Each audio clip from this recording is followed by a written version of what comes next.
家好啊，到咗讀你聽2.0嘅時間啦。今日繼續讀 A.Christie 嘅 Sparkling Cyanide 去到 Book 3啦。Book 3一開手係啦，咁佢就叫做 Book 3，跟住 Iris 咁啊 Chapter 1咁樣。咁啊上回 Book 2收尾咧就係 George Barton 咧就迎來佢嘅大逆轉啊！佢嘅設下嘅陷阱咧最尾都係自己踩翻喎，咁啊自己咧就中毒而死。咁啊，其他人呢都係在座嘅人呢都係冇事嘅。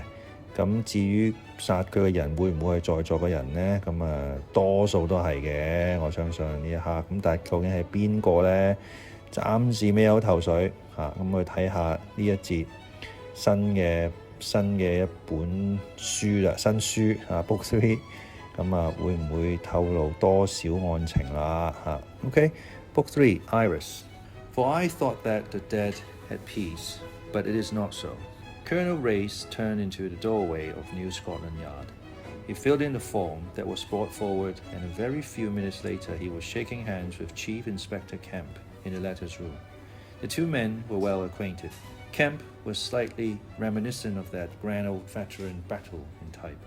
Indeed, since he had worked under Battle for many years, he had perhaps unconsciously copied a good many of the older man's mannerism.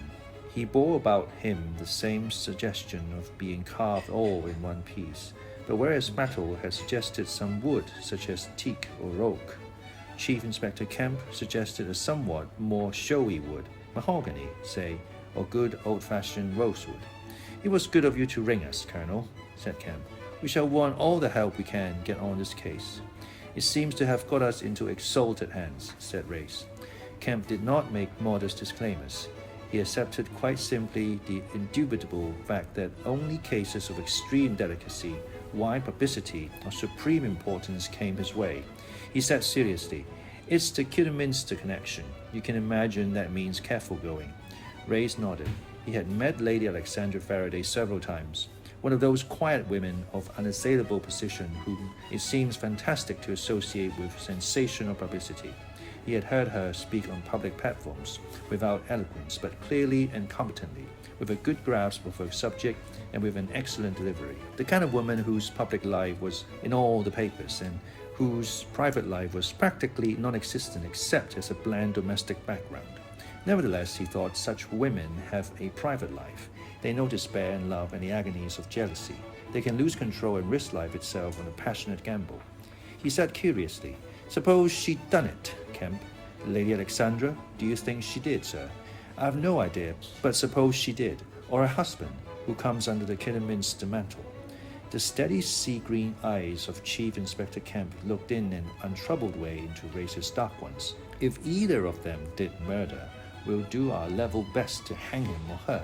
You know that. There's no fear or favor for murderers in this country. But we'll have to be absolutely sure of our evidence. The public prosecutor will insist on that." Race nodded. Then he said, "Let's have the doings. George Barton died of cyanide poisoning, same thing as his wife a year ago. You said you were actually in the restaurant."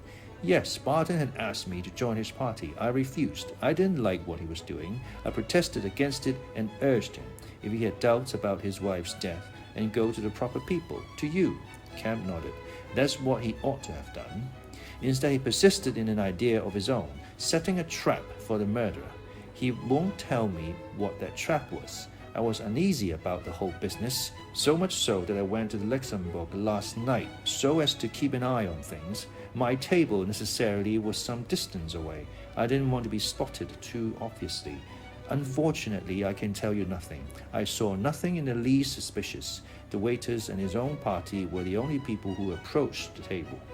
"Yes," said Kemp, "it narrows it down, doesn't it? It was one of them, or it was the waiter, Giuseppe Bozzano. I've got him on the mat again this morning. Thought you might like to see him, but I can't believe he had anything to do with it. Been at the Luxembourg for 12 years, good reputation, married, 3 children, good record behind him. Gets on well with all the clients." Which leaves us with the guests. "Yes, the same party as was present when Mrs. Barton died." "What about the business, Kemp?" "I've been going into it since it seems pretty obvious that the two hang together. Adams handled it.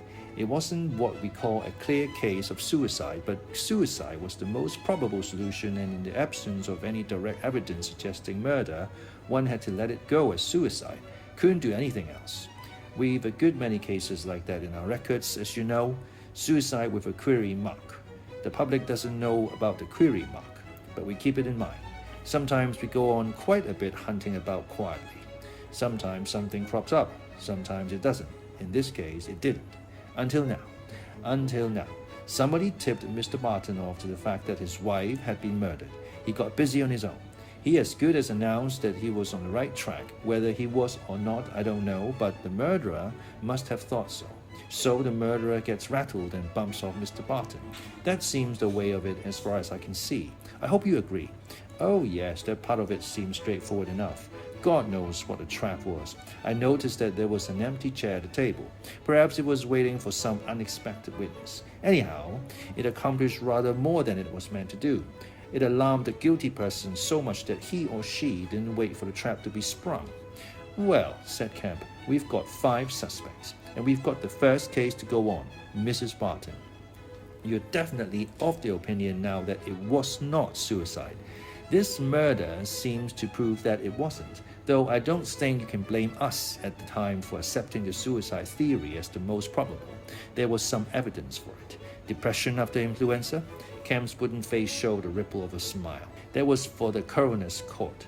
Agree with the medical evidence and saved everybody's feelings. That's done every day. And there was a half-finished letter to the sister directing how her personal belongings were to be given away.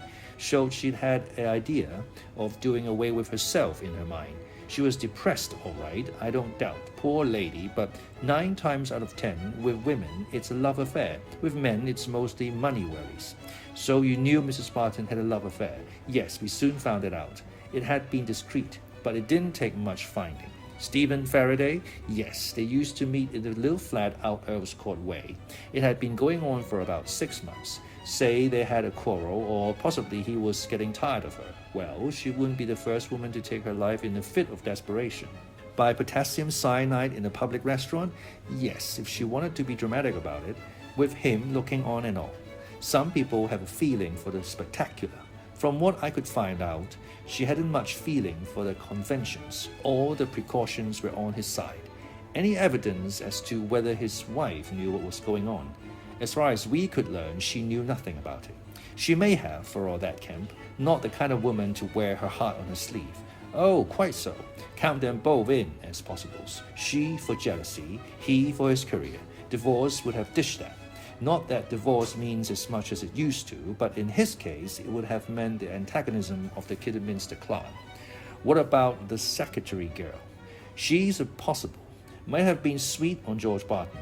They were pretty thick at the office, and there's an idea there that she was keen on him. Actually, yesterday afternoon, one of the telephone girls was giving an imitation of Barton holding Ruth Lessing's hand and saying he couldn't do without her. And Miss Lessing came out and caught them and sacked the girl there and then. Gave her a month's money and told her to go. Looks as though she was sensitive about it all. Then the sister came into a peck of money. One's got to remember that. Looked a nice kid, but you can never tell. And there was Mrs. Barton's other boyfriend. I'm rather anxious to hear what you know about him. Kemp said slowly. Remarkably little, but what there isn't too good. His passport's in order.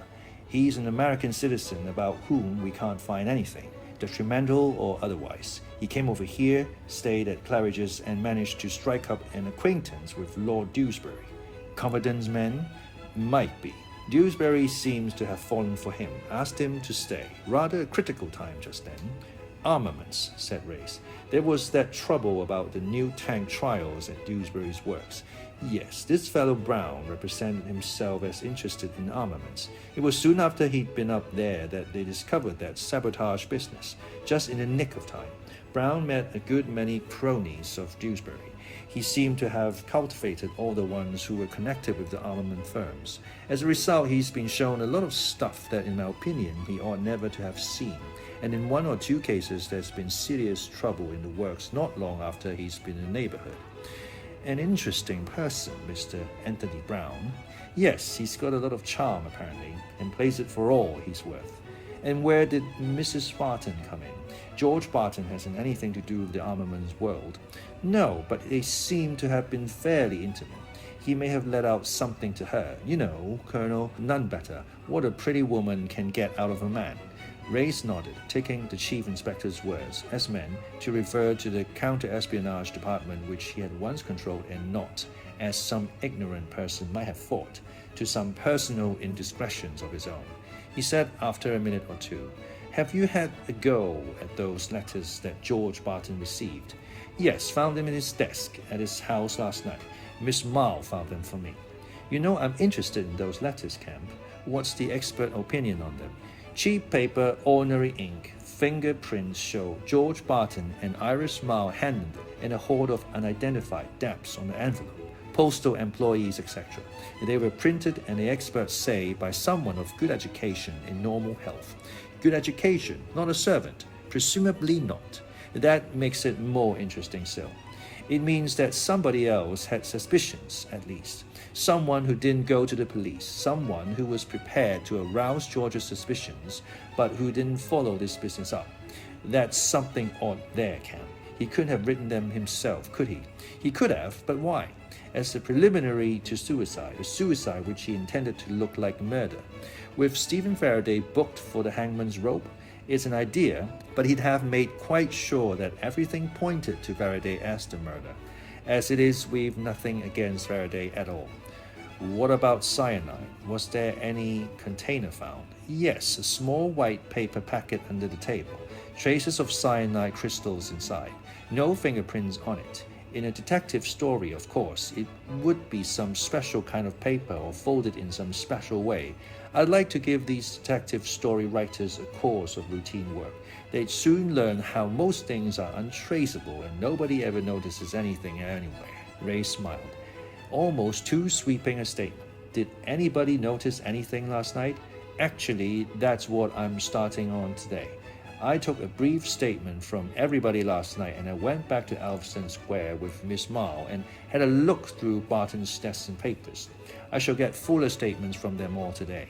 Also, statements from the people sitting at the other two tables in the cloth." He rustled through some papers. "Yes, here they are. Gerald Tollington, Grenadier Guards, Patricia Bryce Woodworth. Young engaged people. I'll bet they didn't see anything but each other. And Mr. Pedro Morales, nasty bit of goods from Mexico. Even the whites of his eyes are yellow. And Miss Christine Shannon, a gold-digging blonde lovely. I'll bet she didn't see anything. Dumber than you'd believe possible, except where money is concerned. It's 100 to 1 chance that any of them saw anything, but I took their names and addresses on the off chance. We'll start off with the waiter chap, Giuseppe. He is here now. I'll have him sent in." 好啦，呢一節就非常之集中啊，不停咁喺度即係喺度描述呢個身份啦，兩個探員啦咁就其中之一個就係 Race 啦咁樣，咁係好多資訊啦，咁呢度就每一個人都懷疑啦每一個人都係懷疑者，甚至乎咧係嗰啲侍應啊，或者係隔離台嘅人啊，都係呢個搜索範圍之內嘅。雖然我自己就即係冇咁覺得會係同外面嘅人有關啦，不過好難講嘅，係咪？我哋偉大嘅女作家永遠都會有啲嘢令到我哋讀者意外嘅。